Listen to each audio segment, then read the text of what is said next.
batenanga invitation te mais namoni ba photo ka ande batutu ba omona mais ça n'a pas bête parce que divorce au Bali ça n'a pas bête prophète yo tunanga te alors tuna yo musala nzambe po batumi ba oma okeno moi critique non musala nzambe soka zo divorcer zo bala zo divorcer ça n'a bête divorcer on combien on yo yebi combien te na tous les cas en général bon na ebité yesu ke za quantième a divorcer ki na mwasi na liboso après a divorcer na ya mibala auto bala amené pas écoulé abali oyo troisième pas raté bon abali na félicitations à Bijou oui maman Bijou ouais comment madame na abali siko maman ça maman Tina bon vous avez na mariage ni ngate ngaba be ngate na ebité na obi photo deuxième fois na mona ngo pa na yo balakisa nga ngo na mona on a réseau na journaliste super tout na nga en tout cas na ebité bo ba bengi ngate peut-être ba ebi question na zaïwana est-ce que il y a sujet il y a scandale pour na yo étant que musala nzambe bon apparemment archevêque peut-être à moni peut-être que na lokola na soutenaki dodo na kati logique bon peut-être à trouver que place nga eza kunate bon moi c'est pas un problème souci nga ezali que yambalo eumela eza libala penda ndenge yo na mama Tine eumeli oui eumela parce que prophétie ngam na pesa profession soka yoka ingambela bala ende mwana mwasi oh ngam na yebisa basi yo nyoso wana eloko te mwasi yo OK soka yoka nga mbe abala ki mwana mwasi biso malheureusement en s'engageant il sous bala simité a na troisième bon logiquement pas na biso ya bien te mais soka za ba logiquement ça bien te pourquoi mais faut batu ba roloba mais yo samela ite poani mala moko yo za archevêque ozana connaissance ko le kabatutu ça dit c'est le chef non hein? C'est un archevêque c'est pas n'importe qui c'est le chef spirituel de beaucoup de gens mais à Bali bon peut-être basi wala bazagi na terre obi nzambe mtasala Eve asala da Eve mais na suko bi Eve ninga kotsa mbrouille ya on a solo donc ngelo bapeke urobala pe moi sozano musala nzambe mais moi si pe oui, là c'est là tu as raison mais ce que les gens qui vont interpréter ne vont pas interpréter ça comme ça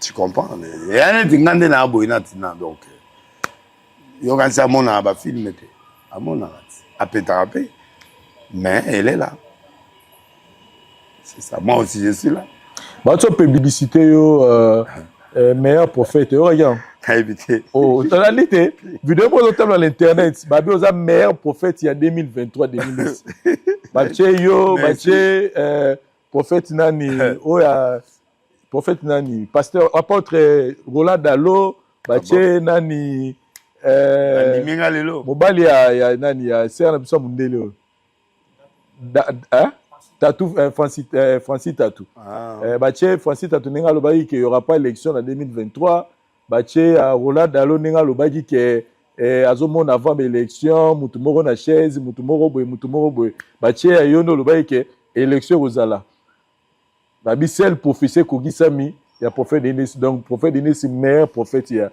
2023 un mot Nabsa bangot après Simon mais bako kongandane trop nanité apôtre Dalo n'est pas un prophète okay. On peut pas trop le condamner parce que ba voix audible naza nangana docteur en théologie mais profession spécialité nangeza prophétisme donc na yebi eloko wana na yebi yango na classe nango na tangeli yango na formé nango na koli nango yaza apôtre ce n'est que normal tout ça mais Dieu m'a parlé que la prophétie de Dalo c'était pour lui-même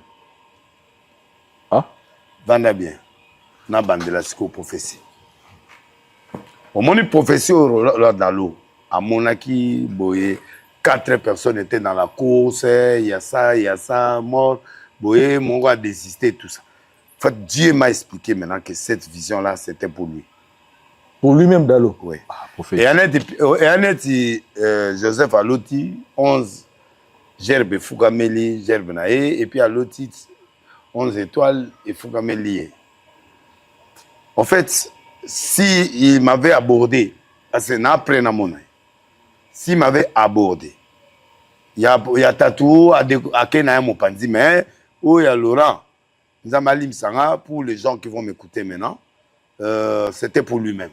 Je vais expliquer. Mais pour tatou et taper à côté, mais ils ont grafté. Et ça, et l'autre, il y a qu'à. Tous ont un contexte. Bon, ils ont expérience. Non, il n'a pas d'expérience sur ça. C'est un serviteur de Dieu. Parce que l'année a prophétisé pour la Kabulo, moi la Kabulo, a comme appelé ministre, premier ministre, a comme ministre sport.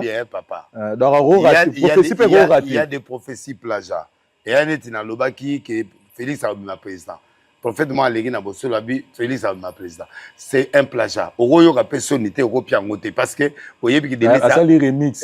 Bon remix voilà. Donc c'est ça. A remixer prophétie et puis moi appelle ça Kaboulou prophétie comme un ministre yé mon côté. Pour Kaboulou on se connaît depuis longtemps. Ah OK. Toujours donc quand tu commets une erreur prophétique, tu te répands, tu te justifies pas. La clé du prophétisme ne te justifie pas et ne faut pas justifier. Tatoualinga ko justifier ma prophétie. C'est un domaine glissant. Oh, na lobayi no hôtel loza na koto yote. Un prophète ne revient pas. Na oya na on. Je reviendrai. Pour tuninga ngote. So tunayi na hôtel na na. Laurent Dalo, c'est un grand prophète. Un grand apôtre. Un grand apôtre, pardon. Okay. C'est un serviteur de Dieu. Au Yaouti, une école, il y a Vernon, qui est un des pères de réveil. Et Nakati Nabango, une seule personne qui est sortie devant Vernon a défié Epé Abimiaki. À Saint-Denis de l'église, Nakolo Bamama Abimélité, mais à Boudaki Abinonaki. C'est veille. Il est en Afrique du Sud, il est au Canada. C'est un grand prédicateur. Parmi les grands prédicateurs du Congo, on a Denis Sinaïb. Je le place parmi les 10 premiers.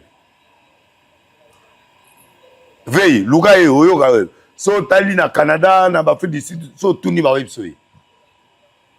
Et ça coûte une génération, il y a aussi un grand prédicateur, Oyo Nandi Makanga. Joseph Matouba. Soit bandi côté à Rosa, à Omerata 10 bidons à maille. Et il prêche. Pas ça. Sur la situation Roland Dalo. Laurent Dalo, quand il a prophétisé, peut-être il n'a pas compris. Mais c'était en lui. Dieu m'a dit ceci. C'est une même prophétie. Ça dit, il y a une attaque. 3 attaques qui sont prévues chez lui. 1. On est en train d'attaquer sa famille. Ça dit, moi, c'est là. Le diable est en train de faire quelque chose pour séparer les Moissine. Si un prophète, tant on a fait ça, écran prophétique, ça dit dans le monde, noir et blanc, dans le monde, dans la couleur.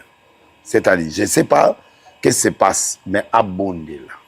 Pour le foyer. Un des scandales que le diable veut faire, c'est de le séparer de sa femme. Au moment où on va présenter à moi, c'est un souffrant. Alors le diable a planifié vraiment que il va l'en faire couper. Ça c'est un. Alors, ce qui est koufi, il ne supportera pas ça. Deuxièmement, moi n'en ai moi boti, moi n'en a koufi. Et preuve mon aîné qu'il faut prier ma casse. Pour ce qui y est, et ça peut scandale. Troisièmement, on a 2 bancs dans Moro et à Moutema, par sa rébellion. Na Philadelphie. Bah, ok, na bateau. La batterie est déjà en marche. Bah, les millions, non, il y a mon kaka. En fait, bah, on s'est rébellé. Il y a mon kaka, il tapé ça avec l'église. Ah, bon, on a quand il y a no, bah, ça, ça, bah, rébellé, bah, ça, là, il te passe à bangote. Na, mais mi banana, bah, ça, bah, boto, là, avec l'église.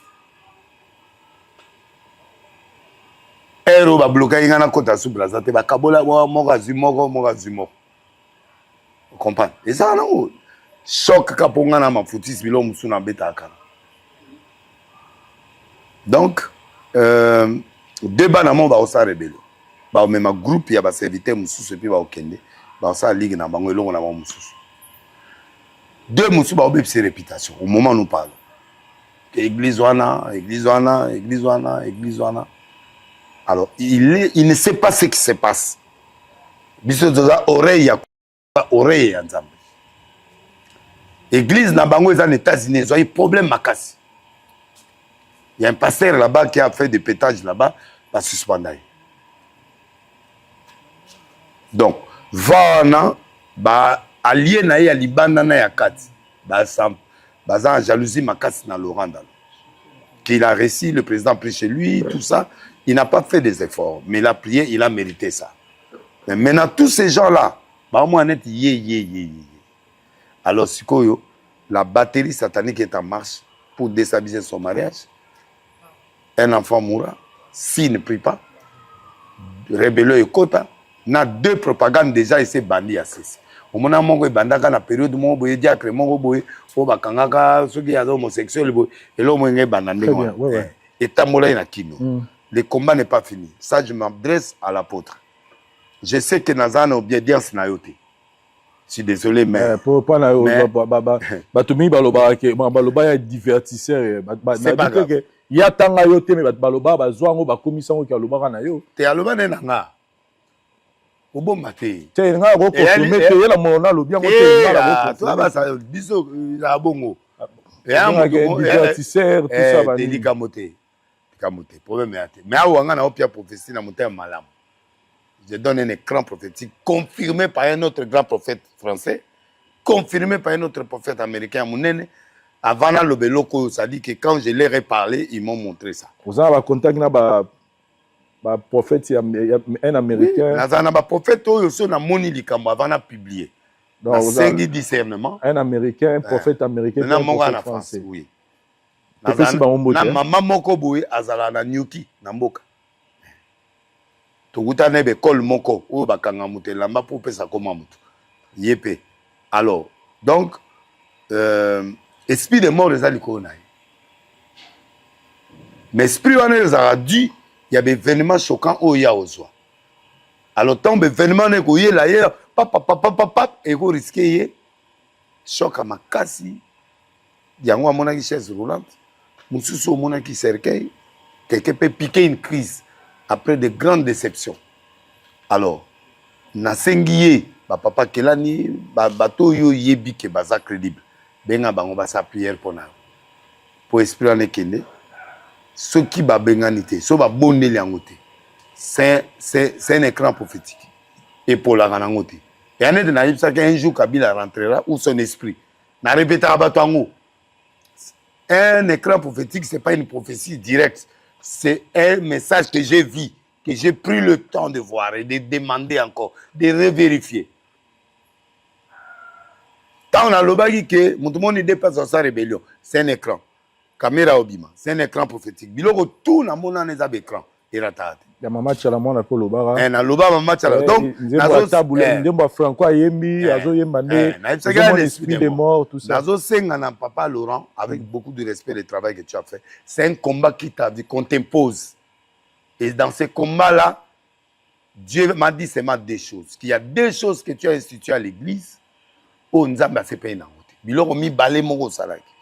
Oh, et ça les marakuna. Deux choses. Deux reproches seulement nzamba yitsanga mi balé. Na biloko nini te, na biloko nini institué te, na biloko nini yo kotisa na église te, et pas na yo deux choses que Dieu était mécontent de ça. Sauf en dehors de ça, c'est un combat qu'on t'impose. Alors c'est à vous maintenant de gérer la prophétie. Moi je suis prêt à vous voir, à te voir à tout moment, parce qu'il n'y a aucun problème na yo. Donc, on ne se chamaille jamais, on ne sait jamais chamaille. Na lingi batuba kene na mouriema trop te pour vendre la profession en ati. C'est parce que batuba comment vendre la profession il a tapé à côté, c'est un apôtre. C'est un apôtre. Ah, ce qu'on a expliqué. C'est un apôtre. Na lobi très bien que oyo y a la tatou. C'est une prophétie ratée. Ça arrive dans le ministère. Ça arrive. C'est-à-dire à un moment il y a succès. So au monde qui yo moko moni tatouage ça bouillant et puis adam tout moko alingi impression.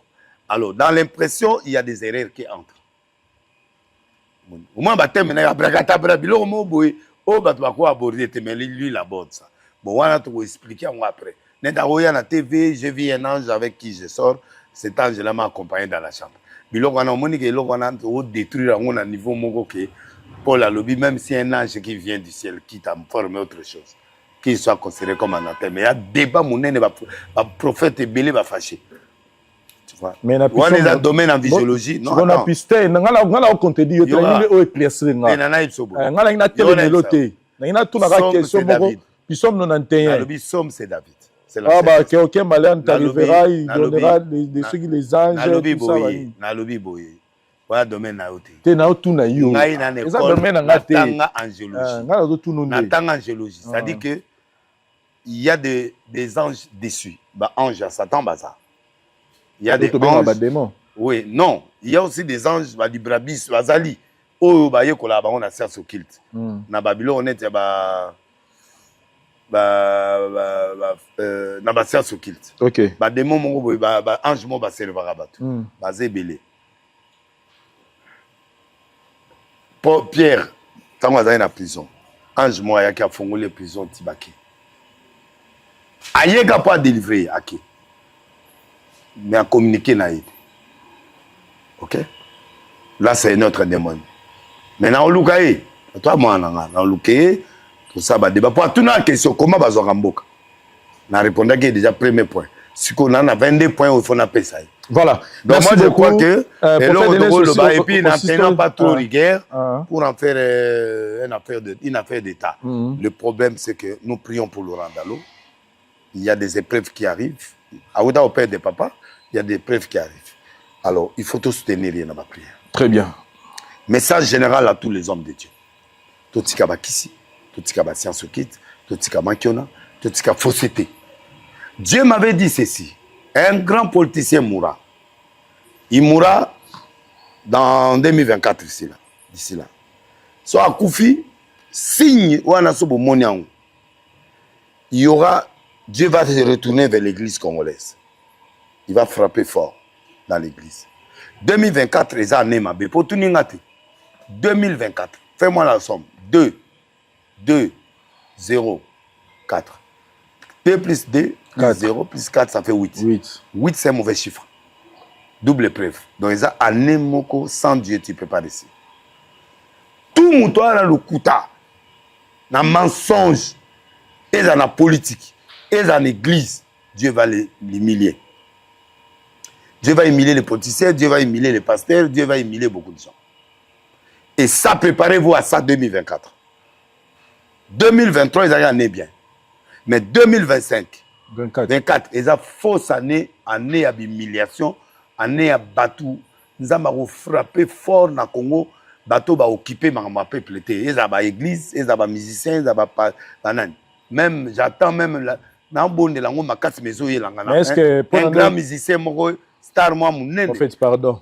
Pardon, prophète. Namina Tuna pour 2024. 2024. Oui, ça qui biso lobby pour asko baza toujours l'année nini. Il y a 4 prévus. Processus électoral de Zokende. Déjà là, ceux qui n'a pas senti babi les 31 va opérer sa biso. Félix est président. Il y aura des perturbations ma casse, mais les rangs. Ils ont préparé par l'opposition et les gens de l'opposition. Pour tout le monde déjà failli la bandit déjà ba marche parce que naïb saka bango bo poser candidature. Parce que Félix a obima. Bozé la 2028. N'a prévenant bango, le quoi délai ça aventuré, c'est un péter qui parle comme ça. C'est comme on dit bobé si bambon. Parce que ba vota qui vient Félix. Mais les gens sont en train de réclamer les irrégularités. Oui, il y en a partout, même en Europe, il y en a. Même attends dans les États-Unis. Attends, on a Boya par résultat. Trump a Boya. A Boya. Ça dit, même n'a pas tout irrégularité, ça. Différence, on a biso balaksa mitakala na bangote.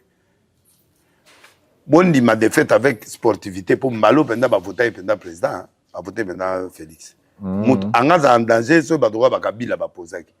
Mais tout va poser ça maillot faible. Et ça bateau déjà, mon dernier mois vient rejoindre na kati na bango.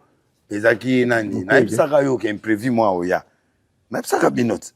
Nde omoni mikoge azaye na calcul te mais ayaki kobima. Na tata moko ya na komba ba Rwandais boy.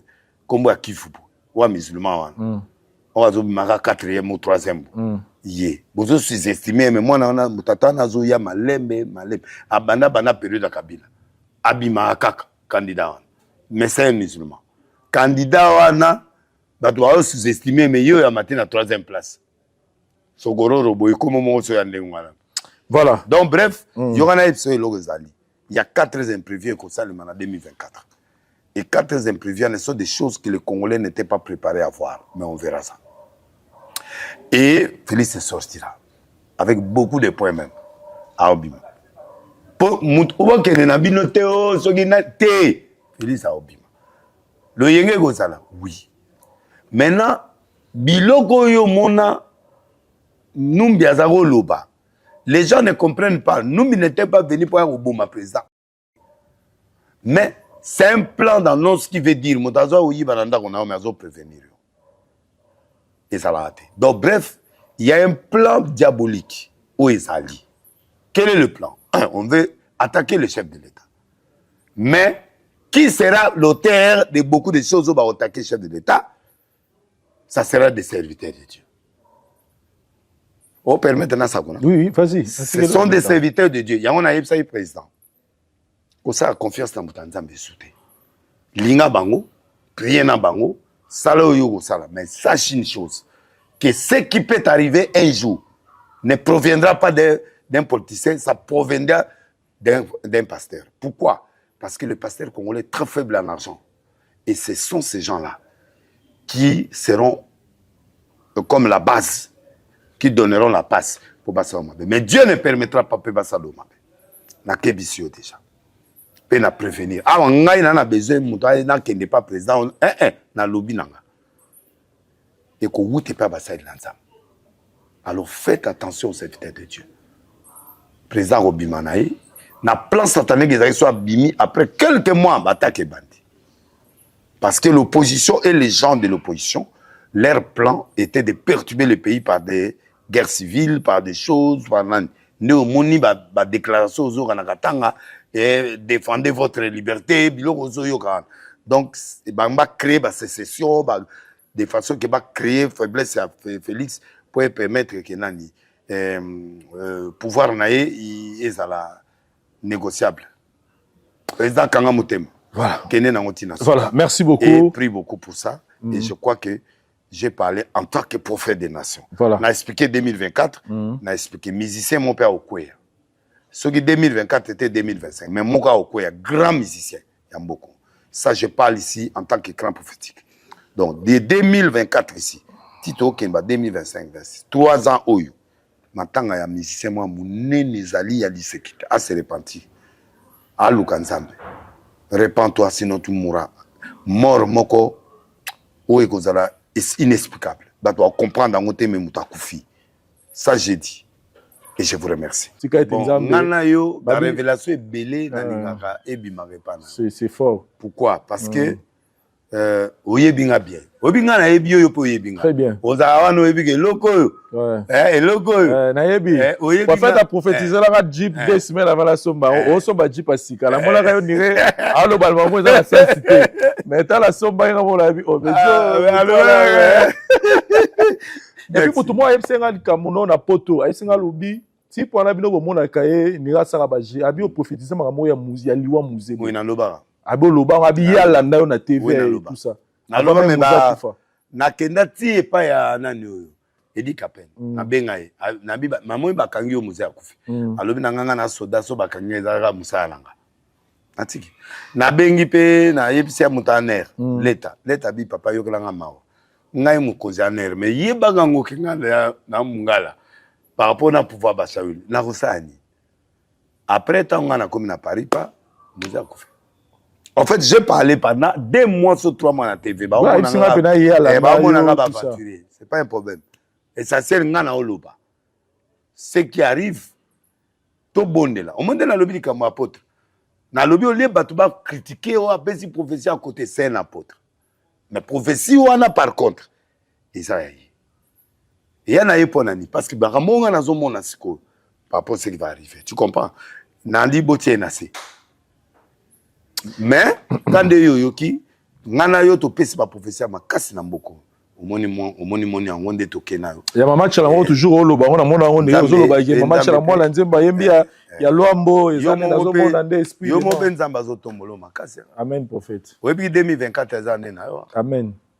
oyebi ke yo pendo kotonga bimeble obanda moko deja na neo amen bimeble amen na moni pendo komi penda patron moko do na moko te na mona ngosiko nza amen ngala yo penda na ndimia omba na moni penda immeuble ezokende na moni penda okomi stable financièrement. Il y a un miracle mibale eza na nzela na yo. Amen. 2 ya makasi mutu moko a surprendre. Amen. Et mbonga opesa yo vana no nye sa makambo na C. Et puis deuxième eza effort na yo. Très bien. Au fongama na cop mombo fo bango efongoli yo okomi penda parmi ba bato mbongo na mkina. Na ebisio. Amen prophète. Merci prophète.